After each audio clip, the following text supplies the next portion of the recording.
Once you reach a certain level in chess, people stop giving you free checkmates in the first 8 moves. This is a traumatic experience for most people because it's the main method you use to win. There are 2 ways to deal with this. The hard way is to spend hundreds of hours improving your tactical and strategic skill set to win legitimately. The easy way is to just play garbage openings and hope your opponent hasn't studied them. And let me tell you, it's time to take it easy. In the next 3 minutes, you're going to learn how to win countless games for free with one of the worst openings ever invented. It's called the Jerome Gambit. It starts with the Joko piano, which goes e4, e5, knight f3, knight c6, bishop c4, and bishop c5. It's the same boring conventional trash you've seen a million times. But don't worry, here is where you hit them with bishop takes f7. You're giving up a piece to expose their king and assert your dominance. Now, is this positional difference actually enough to compensate for an entire piece?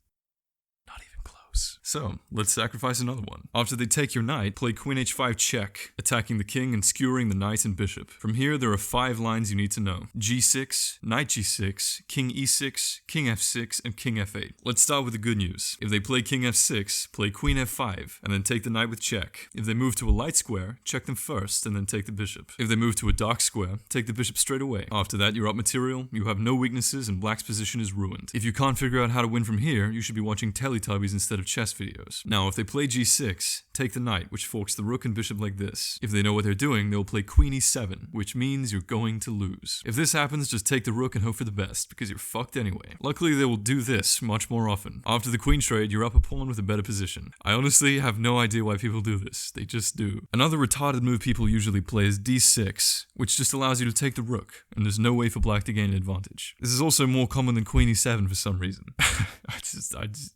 Really, this just blows my mind. If they play knight f6, just take the bishop and you're winning. It's that easy. If they play king e6, play f4. If black plays knight f6, take on e5 and then take the bishop and you have an amazing position. If they play g6, take the knight and then the rook and you have an amazing position. If they play knight g6, take on c5. You're threatening this fork, you have superior space and development, more activity and a safer king. Worth a piece? If queen f6, play rook f1. Develop your pieces, go for an attack and hope for the best. It's not good, but it is fun. If they play d6 here, just resign to be honest. If they play knight g6 instead of moving the king, check them on d5 and take their bishop afterwards. Then castle as quickly as possible and start throwing pawns at his king in a desperate attempt to justify the idiotic opening you just played. This is the price you pay for being a lazy, friendless incompetent. Finally, if they play king f8, there's basically nothing you can do except take the knight and throw pawns at their king, just hoping for a miracle. Sometimes you'll be able to expand in the center with c3 and d4. If you can pull this off, you have a fighting chance. Otherwise, you have basically no chance. And that's how you play the Jerome Gambit. All you need to do is play the basic moves and put your faith in the stupidity of your opponent. Subscribe to the channel for more chess content like this. Like the video as a gesture of servile reverence, and leave a comment asking me what you want to learn next. I'll see you next time.